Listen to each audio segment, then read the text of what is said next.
कुसुम कुमारी मौर्य। मेरे पिताश्री का नाम श्रीमान मुरारी लाल मौर्य।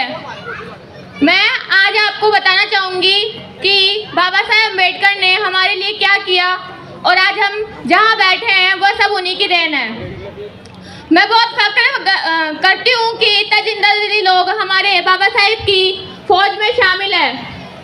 मैं बताना चाहूँगी कि जब संविधान का गठन किया गया था तो उसमें 389 लोगों को शामिल किया गया था, जिनमें से प्रारूप समिति के अध्यक्ष डॉक्टर भीमराव अम्बेडकर को बनाया गया था।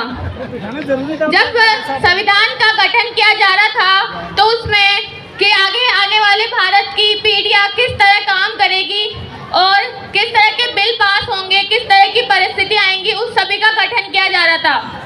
तब बाबा साहब को जिम्मेदारी दी गई कि आप ये बिल, ये प्रस्ताव, ये कानून सब आप लागू कीजिए ताकि आने वाली पीढ़ियाँ जिनमें बच्चा पैदा होगा, जवान होगा, बूढ़ा होगा, फिर मरेंगे, फिर जवान होंगे, तो उनकी पीढ़ियाँ किस तरह काम करेगी और भारत किस तरह आगे बढ़ेगा। मैं आज आपको बताना चाहूँगी कि जैसे प्रारूप समिति के अध्यक्ष बाबा साहब को बनाया गया तो वह एकमात्र व्यक्ति थे जिन्होंने इंग्लैंड और अमेरिका में स्टडी की और वहाँ पे एकमात्र व्यक्ति थे वो जो वहाँ के टॉपर कहलाए।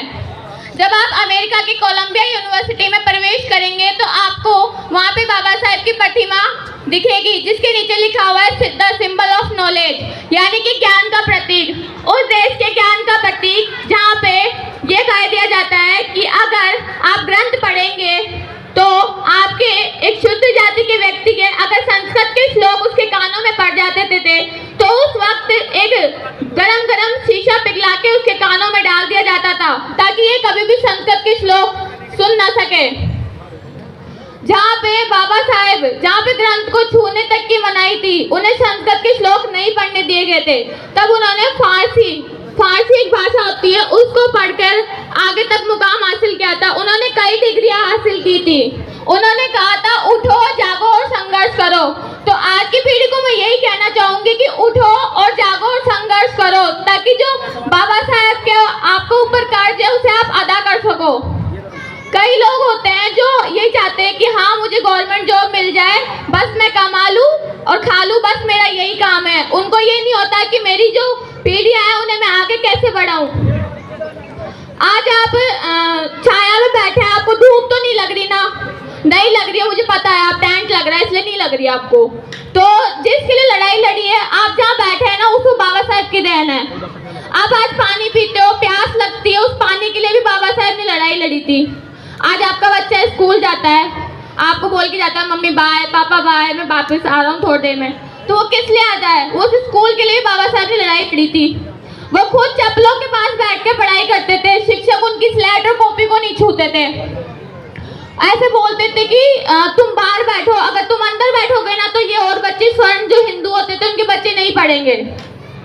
तो वह बाहर बैठकर भी उन्होंने कसम खाई थी कि मेरी आगे आने वाली पीढ़ियों को मैं चप्पलों के पास बैठ के पढ़ाई करने नहीं दूंगा। तब उन्होंने लाख कसम खाई थी कि मैं आने वाली पीढ़ियों को पढ़ाई नहीं करने, चप्पलों के पास बैठ के पढ़ाई नहीं करने दूंगा। मैं अपने आगे आने वाली पीढ़ियों को क्लासरूम के अंदर बैठा के पढ़ाई करवाऊंगा और उन्होंने वो साबित करके भी दिखाया। आज आप जहाँ बैठे हैं वो भी बाबा साहेब की देन है। जहाँ पे हम जो भी करते हैं सब, आज हम जहाँ आगे बढ़ रहे हैं, अच्छी वैकेंसीज आती है जिसमें अपना फॉर्म अप्लाई कर सकते हैं, वह भी बाबा साहेब की देन है। नज़ारों में नज़ारा देखा लेकिन ऐसा नज़ारा कभी ना देखा। नज़ारों में नज़ारा देखा लेकिन ऐसा नज़ारा कभी ना देखा। आसमान में जब भी देखा मेरा भीम सा जैसा सितारा ना देखा।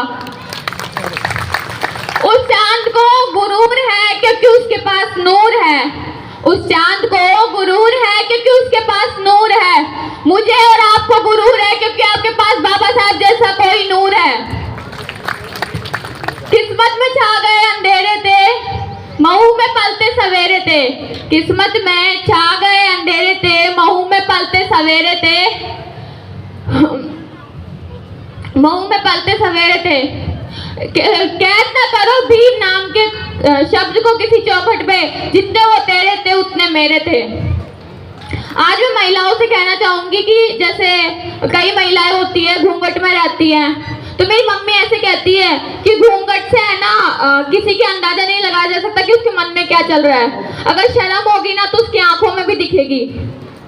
तो इसलिए मैं महिलाओं को कहना चाहूंगी कि अगर आपको जिस काम में इंटरेस्ट होता है ना वो आप करिए, क्योंकि आगे बढ़ने के लिए आजकल बहुत सारी संस्थाएं हैं जो महिलाओं को आगे बढ़ाती है। काम हो, पढ़ाई हो या कुछ भी हो, तो वो महिलाएं को आगे बढ़ाती है। तो मैं यही कहना चाहूंगी कि आज की दुनिया में हर किसी को आगे बढ़ना चाहिए।